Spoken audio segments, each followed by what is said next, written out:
Hello বন্ধুরা, তো আজকে আমি করতে চলেছি প্রথমবারের মতো ট্রাভেলিং ব্লগ, যেটা হচ্ছে ধুবড়ি টু কলকাতা। তো এখন আমাদের ট্রেনটা ধরতে হবে নিউ কোচবিহার থেকে।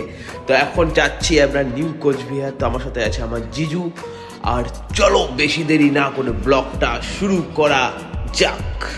আর এই ভিডিও লাস্টেই থাকবে, তোমাদেরকে দেখাবো এসপ্লানেডে সব থেকে সস্তা আর ব্র্যান্ড নিউ রুম, সেটা তোমাদেরকে দেখাবো এই ভিডিও লাস্টে। তো চলো ভিডিওটা পুরো দেখো আর ব্লগটা শুরু করা যাক।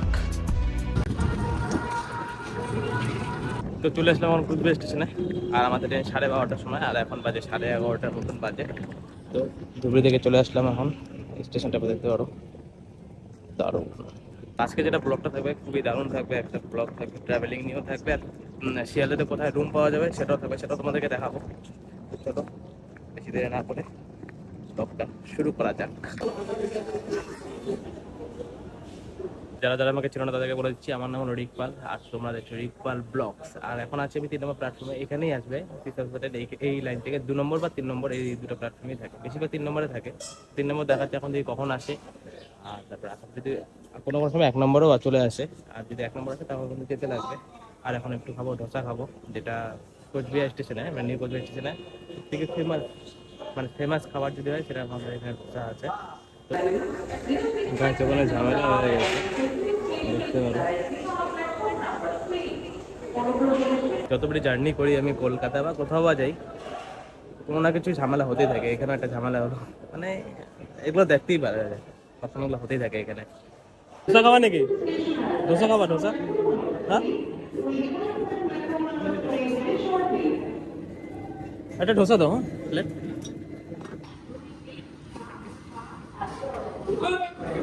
তোমাদের গাড়ি চলে আসছে, আর বেশিটা টাইম নেই, কোচবিহার পাবেই। আর প্ল্যাটফর্ম নাম্বার 3-এই আসবে।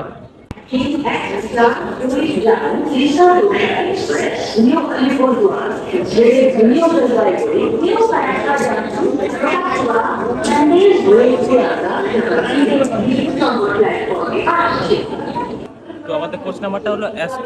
আই থিঙ্ক আমার মতে এই সাইডে হবে, এই সাইডে হবে, মিডিল পয়েন্টে পড়ে, এই সাইডে হবে আমাদের কোচ নাম্বারটা।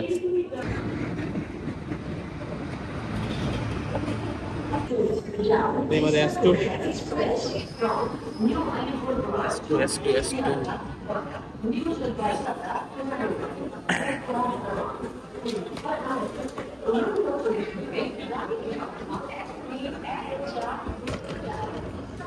চলো, কত নম্বর জানি, কত নম্বর ছিল?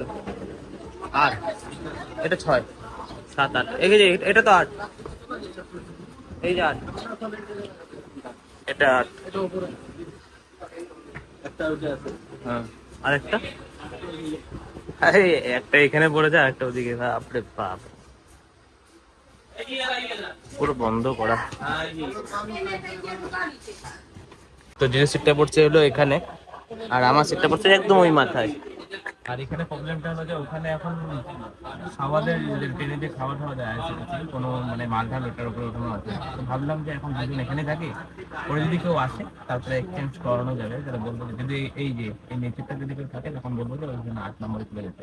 দেখি সে মানবে কি মানবে না সেটা এখন পরের কথা, আগে গিয়ে বলে দিব। আর আমি সব থেকে বড় একটা ভুল করেছি, আমার যে মাইকটা আছে সেটা আনা হয়নি। মাইকটা ঢোকানোর কথা ছিল, বিছনাতে রাখা ছিল, বাট বিছনার থেকে এখন ব্যাগে ভরাইনি। পরে এসে দেখি মাইক নেই। তারপর ভাবলাম যে কী করি, ভাবলাম যে ভয়েস ওভার করে ওপর তোমাদেরকে দেখাবো, কেন কি এখানে সাউন্ডের অনেক প্রবলেম হবে, হাল্লা চিল্লা, বহুত ব্যাকগ্রাউন্ড নয়েজ, মানে প্রচুর পরিমাণে থাকবে। সেই জন্য তোমাদেরকে যতটুকু পারবো দেখাবো। এখন বাজে 12:20-এর উপরে বাজে, 25 হয়নি, বাট ছেড়ে দিল, অনেক টাইমের আগে ছেড়ে দিল গাড়িটা।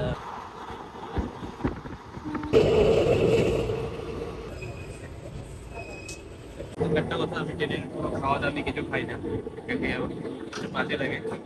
সেই জন্য আমি ভাবলাম যে শিলিগুড়ি জংশন থেকে এনজেপি থেকে কিছু একটা অর্ডার করে নেবো খাবার, ভাত টাত যেটা কিছু পাওয়া যায়, একটা হোটেল যদি থাকে। আইআরসিটিসি অ্যাপ করে আমি আমার PNR-টাকে মারলাম, মারার পরে দেখি যেটা কোনো খাওয়ার অপশনই নেই, মানে ডেলিভারি করার কোনো অপশনই নেই।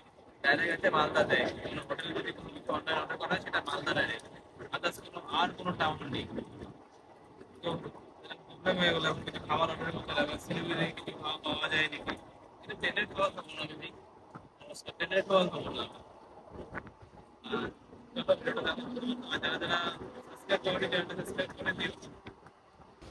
এখন ধূপগুড়ি স্টেশন পৌঁছে গেলাম।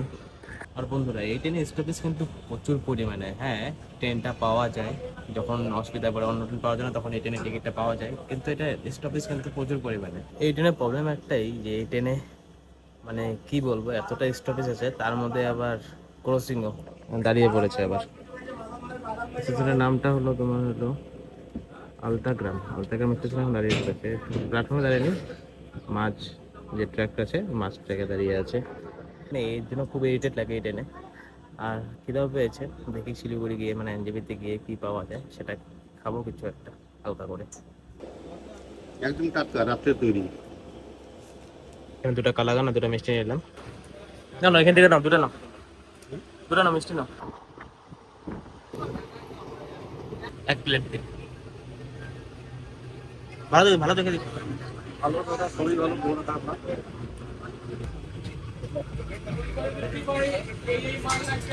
খিরা হবে, খিরা।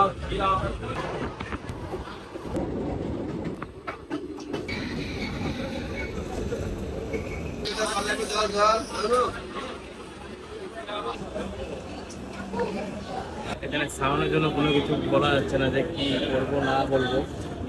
স্টেশনে নামছি, প্রচুর ভিড়। এত ভিড় দেখে আর কোনো আওয়াজই মানে আওয়াজ কিছু শোনাই যাবে না, মানুষের আওয়াজ দিয়ে ভর্তি। তো সেই জন্য আবার এখানে আমি বলতে নিলাম, আর কিছু খাওয়া পেলাম না এখানে। সেখন এই নর্মাল একটা কুকুরি ব্যাগে জল নিয়ে নিলাম, আর রাত্রে খেয়ে নেবো একবারে। এখন ট্রেনটা ছেড়ে দিল।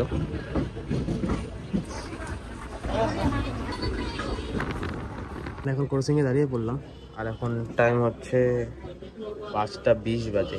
আর এখন মালদা যাওয়ার জন্য ওয়েট করছি। এখন মালদা কখন পৌঁছাবো, তারপরে কিছুক্ষণে গিয়ে কিছু খাওয়ার অর্ডার করবো। ওখান থেকে খাওয়ার অর্ডার করবো নাকি ওখান থেকে কিছু খেয়ে নিবো। কফিটা এটা খেয়ে নিই, খেয়ে রিফ্রেশ মোডে চলে আসি। তো এখন মালদায় ঢুকে বললাম।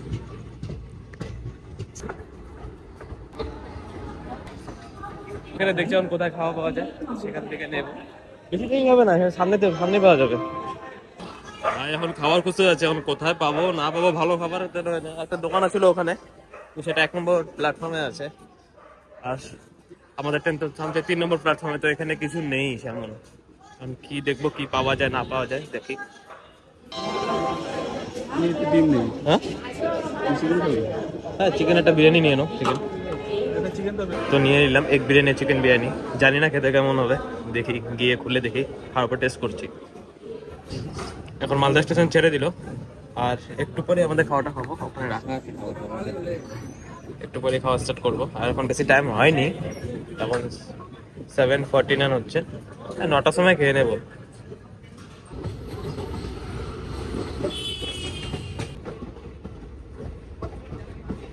এখন টাইম হচ্ছে 8:23, আর এখন চলে আসলো নিউ ফারাক্কাতে। আর এখনই ছাড়বে, আবার 5 মিনিট স্টপেজ থাকে এখানে।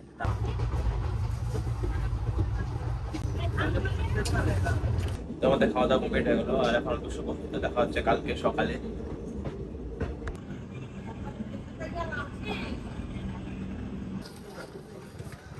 শিয়ালদা স্টেশন পৌঁছে গেলাম। ট্রেনটা অনেক টাইমের আগে চলে আসছে এখানে। 3:40 বা 3:35 আসার কথা, এখানে চলে আসছে 3:25-এ। তো অল্প অ্যাডভান্সই থাকে এখন ট্রেন দেখছি। এই তিস্তা রাস্তাকে অনেক নিয়ে বদনাম করতো মানুষ, কিন্তু এই তিস্তা রাস্তায় কিন্তু কাঁপিয়ে দিয়েছে। এখন বাজে 4টা, আরও আমাদের 1 ঘন্টা ওয়েট করতে লাগবে, তারপরে যদি গিয়ে হোটেল রুম পাওয়া যায়। কিন্তু এখন 4টা বাজে, এখন হয়তো পাবো না। পরে 5টা বাজলে পরে গিয়ে খুঁজবো ভালো কোনটা হোটেল রুম, সেটা তোমাদেরকে দেখাবো।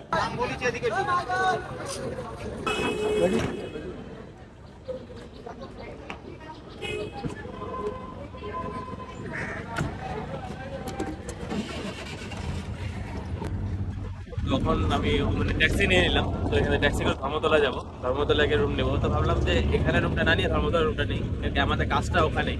ফার্স্টে ভেবেছিলাম যে এখানে রুমটা নেবো, কিন্তু এখানে নিলাম না, ধর্মতলায় গিয়ে রুম নেবো। দেখি কমের মধ্যে কোনটা ভালো পাওয়া যায় রুম, সেটা তোমাদেরকে দেখাবো। সকালের কলকাতার কিন্তু কিছু আলাদা। আর এখন নভেম্বরের কলকাতা ভাই, ঠান্ডা ঠান্ডা তো সকালে একটু আছেই, একটু ঠান্ডা ঠান্ডা থাকবেই সকালে। আর রোড পুরো ফাঁকা, আর এই রোড আরো 3-4 ঘন্টা পরে পুরো জাম হয়ে যাবে।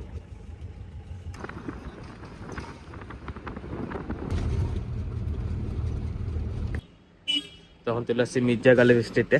আর এখানে দেখতে পারো মির্জা গালিব স্ট্রিট। আর এই ভিতরে ঢুকলেই তোমাদেরকে দেখাবো, রুমটা দেখিয়ে দিচ্ছি। এই ভিতরে ঢুকলেই উপরে উঠবে না, লেফট সাইডে আছে নিউ ভিন্টেজ গেস্ট হাউস। হ্যাঁ, এটা লেখাই আছে, দেখে নিতে পারো। আর এই রুমগুলো দেখিয়ে দিই। এই রুমটা দেখতে পারো। এখানে মানে রুমটা বেশি দিন হয়নি, এই রুমটা জাস্ট এক মাস হয়েছে, এক মাস। আমাদের একদম পুরো ব্র্যান্ড নিউ রুম আমাদের। এখানে দেখতে পারো একটা বড় একটা গ্লাস আছে, আর এখানে টিভি, বাথরুম, আর ডাবল বেড আলা তোমার এসে আরাম, একদম পুরো ফল সিলিং লাগানো।